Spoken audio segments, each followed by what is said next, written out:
네, 안녕하세요. 강남푸른 정신과의 정신과 전문의 신재현입니다. 이번 영상에는 정신과 전문의 이규원 선생님을 모시고 강박증의 인지치료는 과연 어떻게 하는 것인지에 대해서 좀 더 구체적으로 한번 말씀을 해드리도록 하겠습니다. 강박증이라는 병이 과연 어떤 병인지를 한번 얘기를 해주실 수 있을까요? 네, 일단은 원치 않는 생각들이 반복적으로 이렇게 머릿속으로 들어오게 되고요. 네네. 이에 대해서 좀 일상생활에 지장을 주는 반복적인 행동을 좀 하게 되는 것을 말합니다. 네.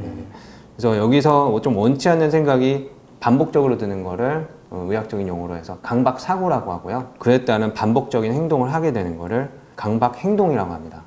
여기서 이제 뭐 강박행동은 겉으로 드러나는 것도 있고 그렇지 않은 것도 있습니다. 네네네. 그러니까 미묘하게 머릿속으로 계속 되풀이되는 강박행동도 있는 거죠. 맞습니다. 네. 그러면 선생님, 강박증의 치료는 과연 어떻게 이루어져야 될까요? 강박증이라는 병이 굉장히 사람들을 힘들게 만드는 병이고 네.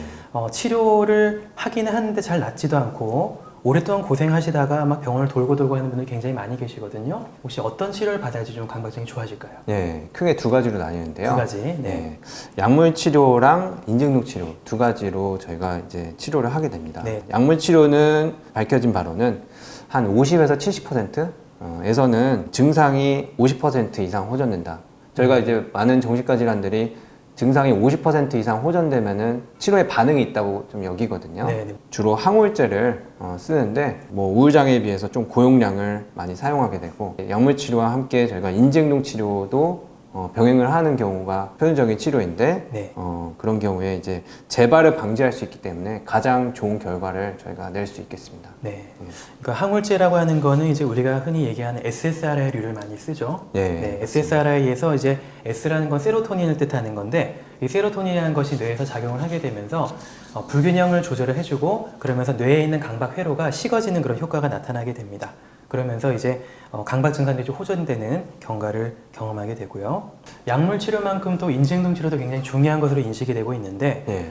강박증의 인지행동 치료는 크게 봐서 이제 인지 치료와 행동 치료 두 개가 결합된 거잖아요. 인지행동 치료는 과연 어떤 방식으로 이루어지고 어떤 흐름을 가지고 좀 치료를 하게 되나요? 저희가 처음에는 강박 사고나 이런 행동이 일어날 때 이것을 관찰하는 훈련들을 좀 하게 됩니다. 좀 어떤 상황에서 이제 강박 사고가 일어나는지 그리고 감정은 어떤지, 신체적으로 느껴지는 건 어떤지 이런 것들을 우리가 살펴보게 되는데 이것들을 이제 내면에서 일어나는 경우가 많아서 이렇게 자세히 살펴보는 눈이 길러지질 않으면은 알기가 어렵거든요. 예, 그래서 저희가 이런 거 자기 모니터링 기록지를 쓰면은 제일 좋고요. 예, 그럴 수 없으면은 진료실에서 함께 살펴볼 수도 있습니다. 충분히 관찰이 된 뒤에는 이게 지속되는 이유들을 우리가 이해할 수 있거든요.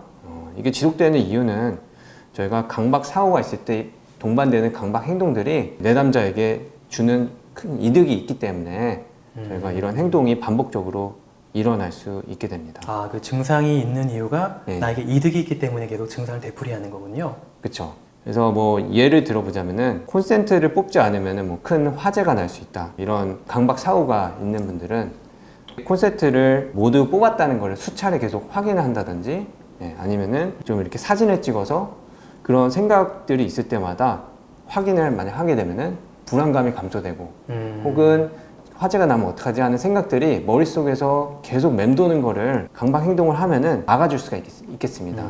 이런 것들이 이제 강박 행동이 주는 이득 같은 거죠. 불안이 떨어지는 것이 이득이군요. 그러니까. 그렇습니다. 네. 이런 확인 행동이 좀 지속될 때 확인 행동을 하지 않아도 우리가 괜찮다는 경험이 주어지질 않기 때문에 그로 인해서 확인 행동이 계속 반복이 되고 심화되는 결과를 낳게 됩니다. 이런 확인 행동을 안 해도 괜찮다는 경험을 주기 위해서 노출과 그에 따른 확인 행동을 안 해보는 어떤 경험들을 주게 되는데 이제 그 치료가 이제 노출 및 반응 방지법이라고 합니다. 일종의 인지행동 치료의 하나의 방법이라고 볼 수 있겠습니다. 네. 특히나 이제 ERP라고 하는 이 노출 및 반응 방지 기법이 인지행동 치료 여러 가지 기법들 중에서 가장 효과가 좋은 방법으로 알려져 있기도 하죠. 맞습니다. 네. 인지 치료와 행동 치료가 섞여 있기 때문에 사람들이 좀 헷갈려하는 경우가 많은데 인지 치료는 무엇이고 인지 치료는 어떤 과정으로 좀 이루어지나요? 일단은 인지 치료에 사용되는 그 인지 모델을 좀 먼저 이해를 해볼 필요가 있어요. 일단 어떤 특정 상황이 있을 수 있을 것 같고 좀 더 이제 넓은 의미로 자동력 사고라고 말하는데 상황에서 일어나는 강박적인 사고들이 또 있을 수 있고 그에 따른 어떤 행동이 있을 겁니다.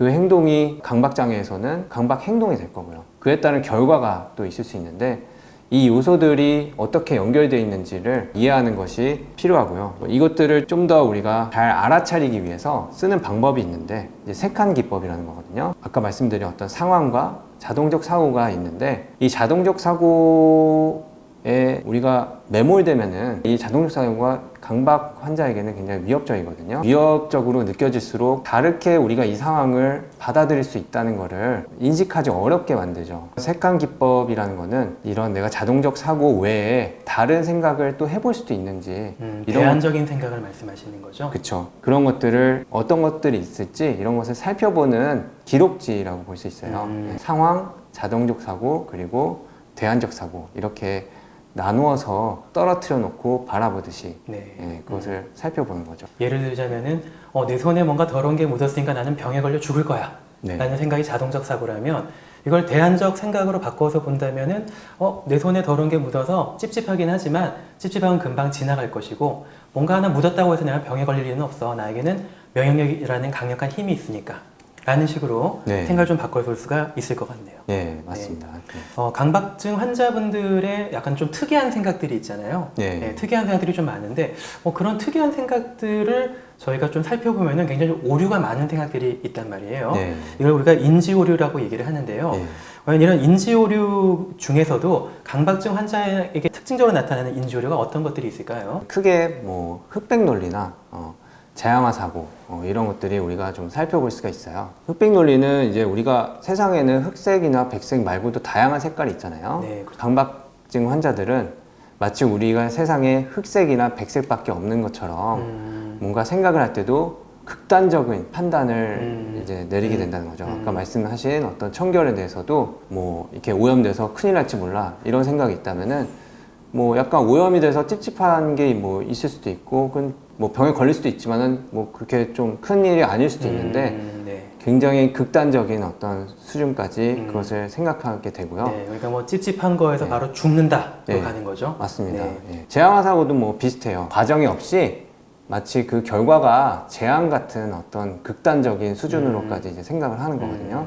저희가 이런 오류를 찾아내는 게 굉장히 중요한 이유는 이런 생각과 내가 이어지는 행동 간에 끈끈한 연결이 있는데 특히 강박 환자들에 있어서는 이렇게 오류를 살펴보면은 우리가 이런 생각들과의 행동과의 끈끈함을 조금 느슨하게 할 수 있습니다. 그래서 그 생각이 들어왔다고 해서 내가 뭐 오염이 됐다고 해서 무조건 손을 씻는다거나 그런 행동으로 꼭 이어지지가 않고 좀 더 내가 그 생각에 머물러 볼 수 있고 또 다른 선택을 행동을 할 때 할 수도 있는 결과도 이어질 수도 있겠죠. 네. 강박증 환자분들이 본인의 생각을 잘 거리두고 보지 못한다는 점에서 네. 특히나 생각이 떠오르면 그 생각에 굉장히 집착하게 되거나 그것이 사실인 것처럼 믿게 되잖아요. 네. 생각의 다양한 측면을 살펴볼 수 있게 하고 또 네. 거리둘 수 있게 도와주는 그런 치료라고 볼 수가 있겠습니다. 네, 맞습니다.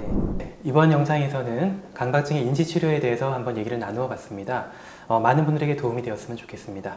영상이 도움이 되었다면 구독과 좋아요 부탁드리겠습니다. 감사합니다.